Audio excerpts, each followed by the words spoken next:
सभी देशवासियों से, भाइयों से, बंधुओं से, माताओं से, बहनों से, बच्चों से, सभी से मेरा विनम्र अनुरोध है कि आप अपने घर पे श्री रामचरितमानस का पाठ अवश्य करें, नाम जप अवश्य करें।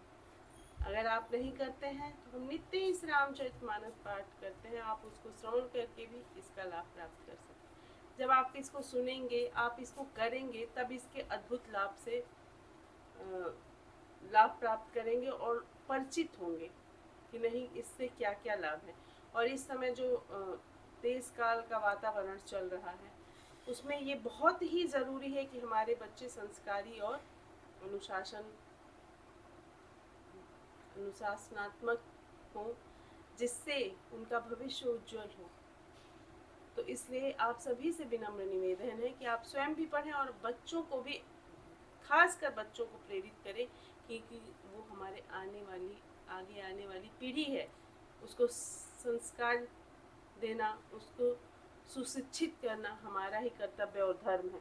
अतः आप इसको अवश्य करें और जितने ज़्यादा लोगों को इसे फैलाएं, ताकि इससे हमारे सारे देशवासी लाभान्वित हो सके, उनके घर का वातावरण रामायणमय हो, रामचरितमानसमय हो और उनके बच्चे आज्ञाकारी और संस्कारी। जय श्री राम, सबका कल्याण करें।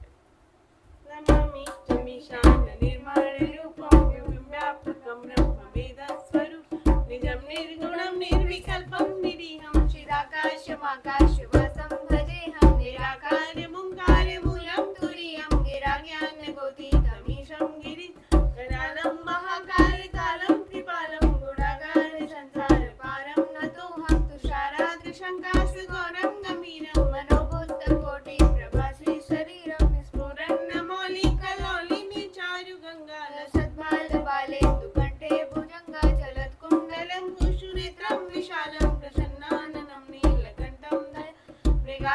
चर्मांबरं मुंडमालं प्रियं शंकरं सर्वनाथं भजं प्रचंडं प्रकृष्टं प्रगल्भं परेशं अखंडं मदम्बानुकोटि प्रकाशूलनिर्मूलनं शूलपाणिं भजेऽहं भवानीं पतिभावगम्यं कलातीत कल्याणि कल्पान्तकारी सदा सच्चिदानन्ददाता पुरारी चिदानन्द संदर्भ मोहपहारी प्रसीद प्रसीद प्रभो मन्मतारी नयावद् उमानाथ बिंदं वदन्ति ह लोके परे वानरं न तावत् सुखं शान्ति संतापनाशं प्रसीद प्रभो सर्वभूताधिवासं न जानामि योगं जपं नैव पूजां नतोऽहं सदा सर्वदा सम्भुतं जराजन्म दुःखोऽवितातप्यमानं प्रभो पाहि आपन् नमामि शिशं प्रभो पाहि आपन् नमामि शिशं रुद्राष्टकमिदं प्रोक्तं विप्रेण हर्षोदये ये पठन्ति नरा भक्त्या तेषां शम्भो प्रसीदति। जय श्री हरि। बालचरित चहुबंधु के बनज विपुल बहुरंग नृपराणी परिजन सुखिता मधुकर बारी विहंग सियापति राम जय जय राम मेरे प्रभु राम जय जय राम मेरे मन बसियो सीता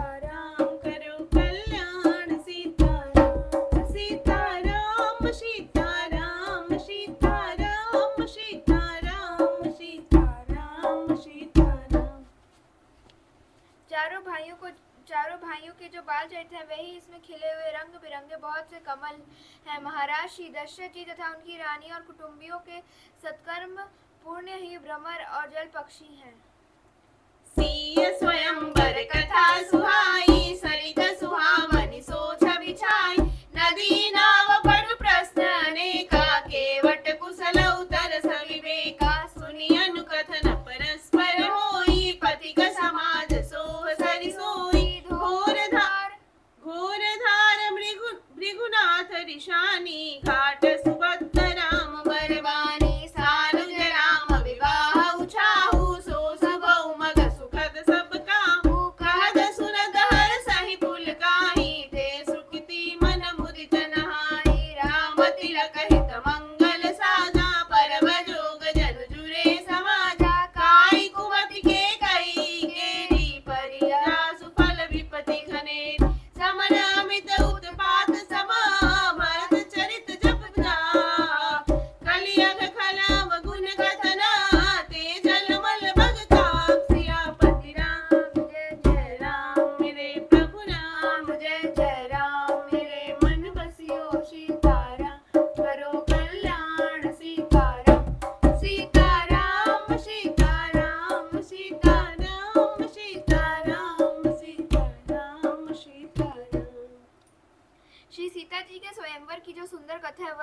नदी में सुहावनी छवि छा रही है।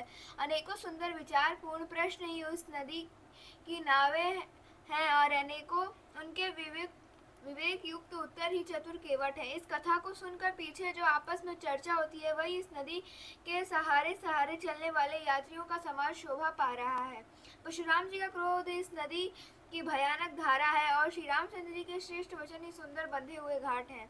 भाइयों से श्री रामचंद्र जी के विवाह का उत्साह ही इस कथा नदी की कल्याण कारिणी बाढ़ है जो सभी को सुख देने वाली है। इसके कहने सुनने में जो हर्षित और पुलकित होते हैं वे ही पुण्यात्मा पुरुष हैं जो प्रसन्न मन से इस नदी में नहाते हैं। श्री रामचंद्र जी के राज तिलक के लिए जो मंगल साथ सजाया गया है वही मानव पर्व के समय इस नदी पर यात्रियों के समूह इकट्ठे हुए हैं। कैकई की कुबुद्धि उस नदी की इकाई है जिसके फल स्वरूप बड़ी भारी विपत्ति आ पड़ी। संपूर्ण अनगिनत उत्पातों को शांत करने वाला भरत जी का चरित्र नदी तट पर किया जाने वाला जपिया गया है। कलयुग के पापों और दुष्टों के अवगुणों के जो वर्णन है वही इस नदी के जल का कीचड़ और बगुले कौवे हैं। कीरति सरित उछाउरी कीरति सरित चहूरी तुरूरी समय सुहावनी पावनी भूरी हिम हिम शैल सुता शिव ब्याहु शिशिर सुखद प्रभु जन्म उठा वर्णम राम विवाह समाजु सोमुद मंगलमय ऋतुराज ग्रीष्म दुसह राम बन गमनु पंथ कथा घर आतप पवन वर्षा घोर निशाचर नारी सुरकुल साली सुमंगलकार राम राज सुख विनय बड़ाई विशद सुखद सोई सरल सुहाई सती शिरोमणि सिय गुण गाथा सोई गुण अमर अनुपम पाथा भरत सुभाउ सुशीतलताई सदा एक रस भरली न जाई। यह कीर्ति रूपिणी नदी छह ऋतुओं में सुंदर है। सभी समय यह परम सुहावनी और अत्यंत पवित्र है। इसमें शिव पार्वती का विवाह हेमंत ऋतु है। श्री रामचंद्र जी के जन्म का उत्सव सुखदायी शिशिर ऋतु है। श्री राम जी के विवाह समाज का वर्णन ही आनंद मंगल में ऋतुराज वसंत है। श्री रामचंद्र जी के वन गमन दूसरा ग्रीष्म ऋतु है। मार्ग की कथा ही कड़ी धूप और लू है। राक्षसों के साथ घोर युद्ध ही वर्षा ऋतु है जो देव कुल रूपी धान के लिए सुंदर कल्याण करने वाली है। रामचंद्र जी के राज्यकाल का जो सुख विनम्रता और बड़ाई है वही निर्मल सुख देने वाली सुहावनी शरद ऋतु है।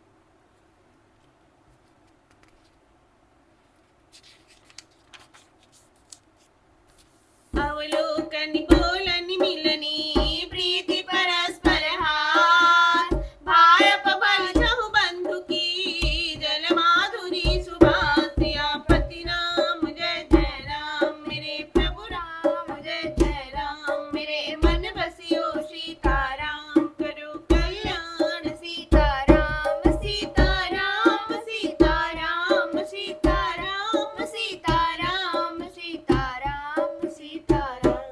सती शिरोमणि श्री सीता जी के गुणों की जो कथा है वही इस जल का निर्मल और अनुपम गुण है। श्री भरत जी का स्वभाव इस नदी की सुंदर शीतलता है जो सदा एक सी रहती है और जिसका वर्णन नहीं किया जा सकता। चारों भाइयों का परस्पर देखना बोलना मिलना एक दूसरे से प्रेम करना हंसना और सुंदर भाईपन इस जल की मधुरता और सुगंध है। मेरा आरती विनय दीनता मोरी लघुता ललित सुमारी न थोरी अद्भुत सलिल सुनत गुणकारी आस पियास मनोमलहारी राम सुप्रेम ही पोषत पानी हरद सकल कलि कलुष गलानी भव श्रम शोषक तोषक तोषा समन दुरित दुख दारिद दोष काम कोह मद मोहन सावन विमल विवेक विराग बढ़ावन सादर मज्जन पान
दीनता। इस सुंदर और निर्मल जल का कम हल्कापन नहीं है, अर्थात अत्यंत हल्कापन है। यह जल बड़ा ही अनोखा है, जो सुनने से ही गुण करता है और आशा रूपी प्यास को और मन के मैल को दूर कर देता है। यह जल श्री रामचंद्र जी के सुंदर प्रेम को पुष्ट करता है, कलयुग के समस्त पापों और उनमें से हटने वाली ग्लानि को हर लेता है, संसार के जन्म मृत्यु रूप श्रम को सोख लेता है, संतोषों को भी संतुष्ट करता है और पाप ताप दरिद्रता और दोषों को नष्ट कर देता है। यह जल काम क्रोध मद और मोह का नाश करने वाला और निर्मल ज्ञान और वैराग्य का बढ़ाने वाला है। इसमें आदर पूर्वक स्नान करने से और इसे पीने से हृदय में रहने वाले सब पाप ताप मिट जाते हैं। जिन्होंने इस राम सुयश रूपी जल से अपने हृदय को नहीं धोया, वे कलिकाल के द्वारा ठगे गए। जैसे प्यासा हिरण सूर्य की किरणों के रेत पर पड़ने से उत्पन्न हुए जल को ब्रह्म के वास्तविक जल समझकर पीने को दौड़ता है और जल न पाकर दुखी होता है, वैसे ही वे कलयुग से ठगे हुए जीव भी विषयों के पीछे भटक कर दुखी होंगे। अपनी बुद्धि के अनुसार इस सुंदर जल के गुणों को विचार कर उसमें अपने मन को स्नान करा के और श्री भवानी शंकर को स्मरण करके कवि तुलसीदास सुंदर कथा कहता है। मैं अब शिवनाथ जी के चरण कमलों को हृदय में धारण कर और उनका प्रसाद पाकर दोनों श्रेष्ठ मुनियों के मिलन का सुंदर संवाद करता हूँ। भरद्वाज मुनि बसहि प्रयागा, तिनहि राम पद अति अनुरागा, तापस समदम दया निधाना, परमारथ पथ परम सुजाना, माघ मकर गत रवि जब होई, तीरथ पति याम सब कोई, देव धनुज किन्नर नर श्रेणी, सादर मज्जहि सकल त्रिवेणी, पूजहि माधव मद जल जाता, परसी अखय बटु हरसहि गाता, भरद्वाज आश्रम अति पावन, परम रम्य मुनि वर मन भाम, तहाँ होई मुनि ऋषय समाजा, जाहि जे मज्जन तीरथ राज, मज्जहि प्रात समेत उछाहा, काहि परस्पर हरि गुण गा, ब्रह्म निरूपण धर्म विधि, वर्णहि तत्व विभाग, कहाई भगति भगवंत के, संयुत ज्ञान विराग, सियापति राम जय राम, मेरे प्रभु राम जय जय राम, मेरे मन बसियो सीतारा, करो कल्याण सीताराम, सीताराम सीताराम सीताराम सीताराम सीताराम सीताराम। भरद्वाज मुनि प्रयाग में बसते हैं। उनका श्री राम जी के चरणों में अत्यंत प्रेम है। वे तपस्वी, निगृह, तचित, जितेंद्रिय, दया के निधान और परमार्थ के मार्ग में बड़े ही चतुर है। माघ में जब सूर्य मकर राशि पर जाते हैं तब सब लोग तीर्थराज प्रयाग को आते हैं। देवता, दैत्य, किन्नर और मनुष्यों के समूह सब आदर पूर्वक त्रिवेणी में स्नान करते हैं। श्री वेणी माधव जी के चरण कमलों को पूजते हैं और अक्षय वट का स्पर्श कर उनके शरीर पुलकित होते हैं। भरद्वाज जी का आश्रम बहुत ही पवित्र, रमणीय और श्रेष्ठ मुनियों के मन को भाने वाला है। तीर्थराज प्रयाग में जो स्नान करने जाते हैं उन ऋषि मुनियों का समाज वहां भरद्वाज के आश्रम में जुटता है। प्रातः काल सब उत्साह पूर्वक स्नान करते हैं और फिर परस्पर भगवान के गुणों की कथाएं कहते हैं, ब्रह्म का निरूपण, धर्म का विधान और तत्वों के विभाग का वर्णन करते हैं तथा ज्ञान वैराग्य युक्त भगवान की भक्ति का कथन करते हैं। एहि प्रकार भरि माघ नहाई, पुनि सब निज निज आश्रम जान, प्रति संपत अति होई आनंदा, मकर मज्जि गमनहि मुनि वृंदा। इसी प्रकार माघ के महीने भर स्नान करते हैं और फिर सब अपने अपने आश्रमों को चले जाते हैं। हर साल वहाँ इसी तरह बड़ा आनंद होता है। मकर में स्नान करके मुनिगण चले जाते हैं। एक बार भरि मकर नहाए, सब मुनि आश्रम न सिधाए, जाग बलिक मुनि परम विवेकी, भरद्वाज राखे पद टेकी, सादर चरण सरोज पखारे, अति पुनीत आसन बैठारे, करि पूजा मुनि सुजसु बखानी, बोले अति पुनीत मृदुगान, नाथ एक संसव बण मोरे, करगत वेद तत्व सब तोर, कहत सुमोहिया गत भैला जा, जो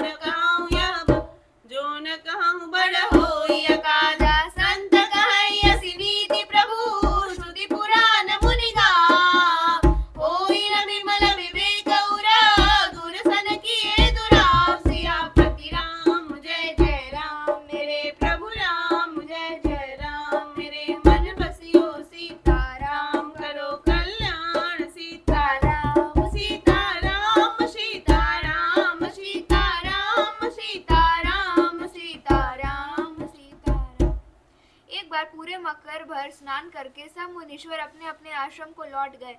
परम ज्ञानी याज्ञवल्क्य के मुनि के चरण पकड़कर भारद्वाज जी ने रख लिया। आदर पूर्वक उनके चरण कमल धोए और बड़े ही पवित्र आसन पर उन्हें बैठाया।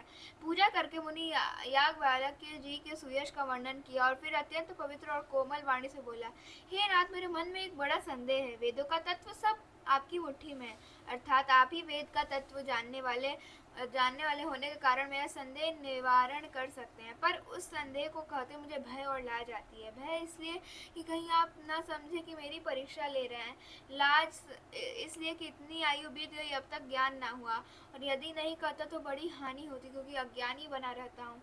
हे प्रभु, संत लोग ऐसी नीति कहते हैं और वेद पुराण तथा मुनिजन भी यही बतलाते हैं कि गुरु के साथ छिपाव करने से हृदय में निर्मल ज्ञान नहीं होता। तथा विसर्जन